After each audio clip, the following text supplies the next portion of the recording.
If you want to become rich, you either marry somebody wealthy, you win the lottery, or you develop healthy financial habits.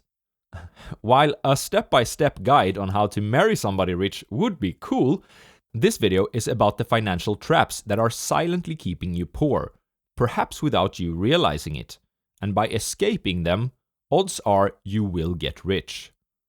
This is the Swedish Investor, bringing you the best tips and tools for reaching financial freedom. Without further ado.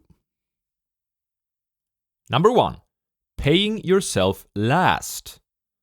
What do you do when payday hits, when you receive cash to your account, and you feel that sudden relief? Well, a good deal of people starts by paying their interest on their house, in effect financing the paycheck of their bankman. Then perhaps they pay the car dealer for the installment on their Volvo car. Then they go to a restaurant to have dinner and pay the chef and the cute waitress. Then they buy those shoes they've been eyeing for a while, increasing the wealth of the shareholders of Nike or something. By the time the month is over, they look at their bank account balance to see if there's anything left for themselves, and they're like, "What? Saving? Well, I meant to, but maybe next month?" This is a classic mistake, paying yourself last. Most people treat saving like it's optional, and nice to have if there's any leftover money.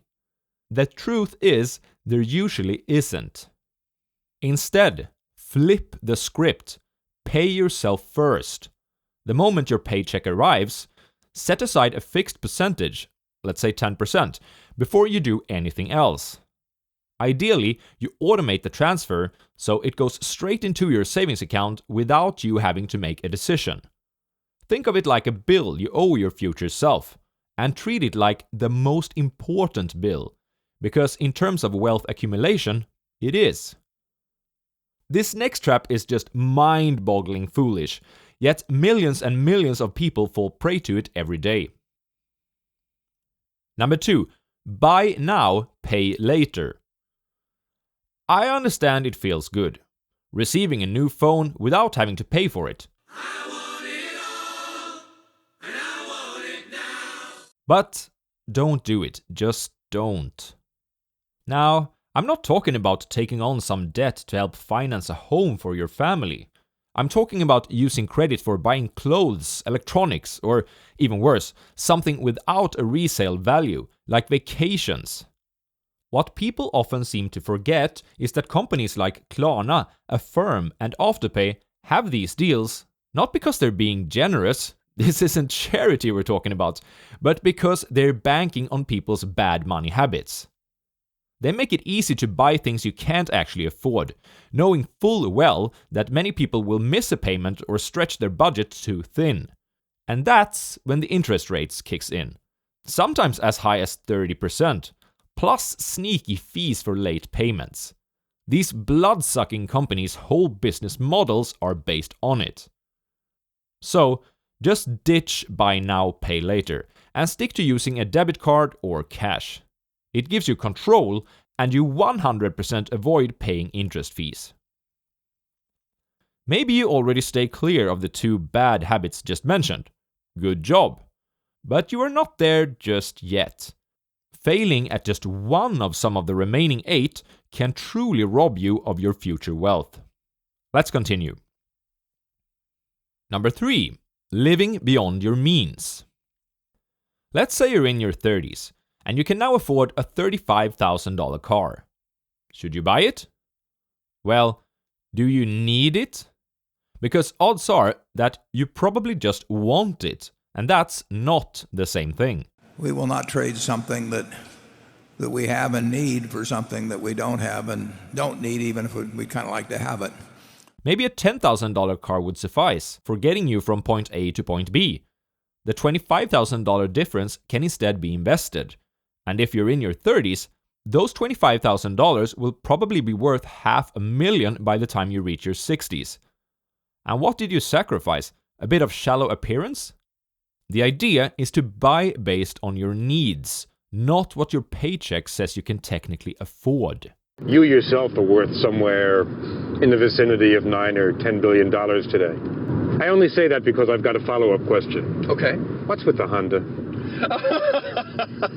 This is a perfectly good car. Number 4. Just saving. Having a surplus of money each month is really a two-sided equation of first making money and secondly saving part of that money. I see a lot of hustling and dedication going into the second part of the equation, and that's all good. But neglecting the first part will make you plateau, as costs can't be trimmed indefinitely, while, on the other hand, there's no real limit to how much money you can make. To infinity and beyond! Bringing your lunch to work every day, skipping the fancy coffee, and scouring the internet for the best deals on everything you buy isn't all bad. But if it makes you forget the endless opportunities to increase your income, it is at best suboptimal. So, buy your lunch at the nearest restaurant occasionally, and spend the time you're freeing up to explore ways to increase your income. Famous investors who I look up to like to make analogies about gardens, so I'm also going to give it a try. If you want your garden to flourish, you mustn't only trim annoying weeds, you must also add seeds, water, and sun. Number 5. Resetting compounding. Let's start by stating that if you follow the advice in this video, you will get rich. The question is just how rich. We're not just doing this for money. We're doing it for a shitload of money. And by the way, the goal of getting rich isn't really the money. It is to achieve the wealth trinity presented in MJ DeMarco's book The Millionaire Fastlane. But we'll get to that.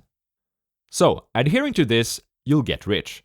But if you reset the silent powerhouse of compound interest by making large withdrawals, you risk ruining the whole mechanism, and you'll have to start over.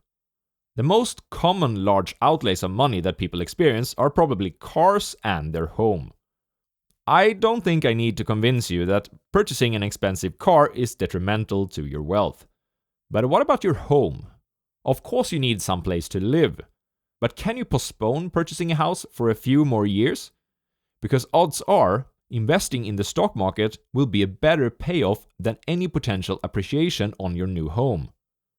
I looked at the longest data series I've come across, which is Robert Shiller's data on home prices in the US from 1890 to 2025. If you invested in a home in 1890, and you were lucky enough to live 135 years, you'd have a 3.4% per year return on that investment. Meanwhile, if you did the same thing in the stock market, you'd have a 9.3% return. It's hard to grasp what this actually means. A 6% difference doesn't sound that much, is it? It is. You'd be 2,000 times richer if you'd put the money in the stock market rather than in a house. Now, one could leverage the real estate investment in 1890 by just putting in 10% in down payment, like a lot of people do today, but the difference would still be 200 times in favor of the stock market. Sure, it might be more expensive to rent an equivalent property rather than owning it, but that's just a very big difference to make up for. So, try to postpone purchasing that home, or, at the very least, don't spend like there's no tomorrow on it. There's no substitute for the learning that comes through debate with other intelligent minds.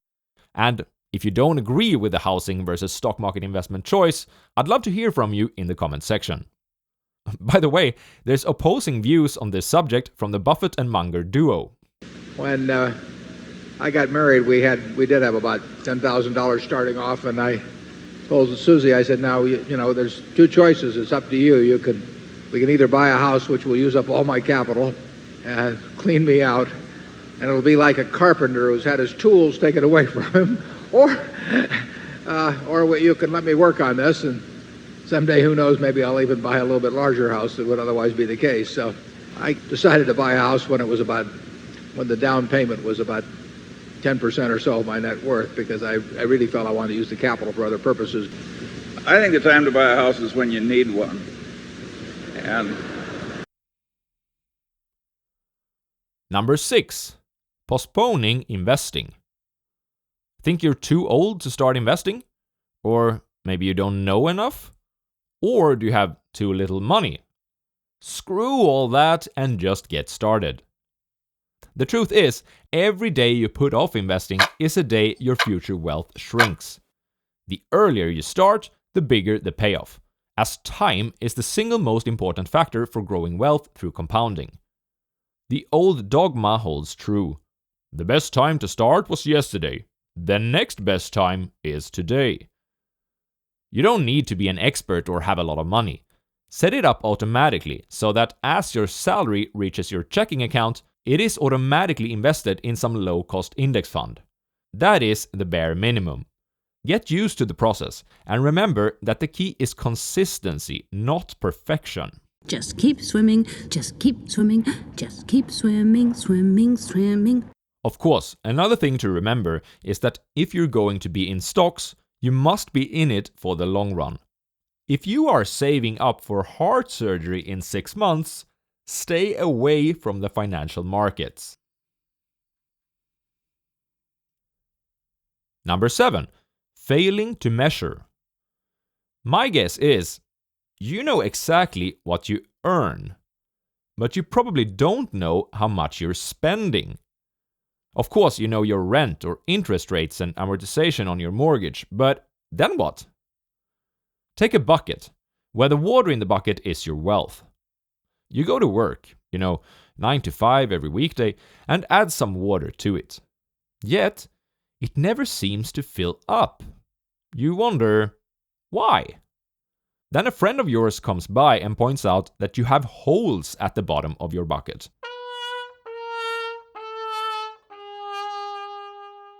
That's just an analogy, of course, and many aren't lucky enough to have such a friendly friend. But many definitely have holes in their financial bucket without realizing it. A golden rule in life that can be applied to anything you care about improving is that what gets measured gets managed. I remember some friends in a senior class in school had made a presentation about the financial impact of smoking.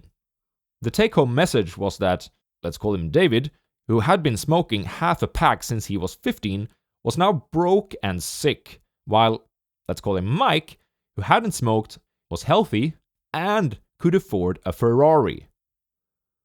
While you may not be a smoker, measuring your expenses could still reveal your very own Ferrari generator. And if you think a Ferrari is too shallow, then this is all hypothetical, but I hope you get the point anyways. Number 8. Keeping up with the Joneses. The world is not driven by greed, it's driven by envy. The fact that everybody's 5 times better off than they used to be, they take it for granted. All they think about is somebody else has having more now, and it's not fair that he should have it and they don't. The urge that Munger talks about, the urge to keep up with the Joneses, is everywhere. Whether it's a friend's luxury vacation or a neighbor's new car. You see somebody spending, and although you didn't mind your old car just a minute ago, you suddenly feel the pressure to match the neighbor's new one, even if it means sacrificing your hard-earned savings. Envy is a never-ending cycle, one that you need to combat if you are to ever become wealthy. The good news is that this situation is a win-win. By stopping the habit of comparing yourself to others, you not only protect your savings and wealth, but also enhance your happiness. Avoiding comparisons with others and their temporary status symbols showcased on Instagram allows you to concentrate on what truly matters, such as building relationships, prioritizing your health, and engaging in fulfilling activities. Number 9. Tax inefficiency.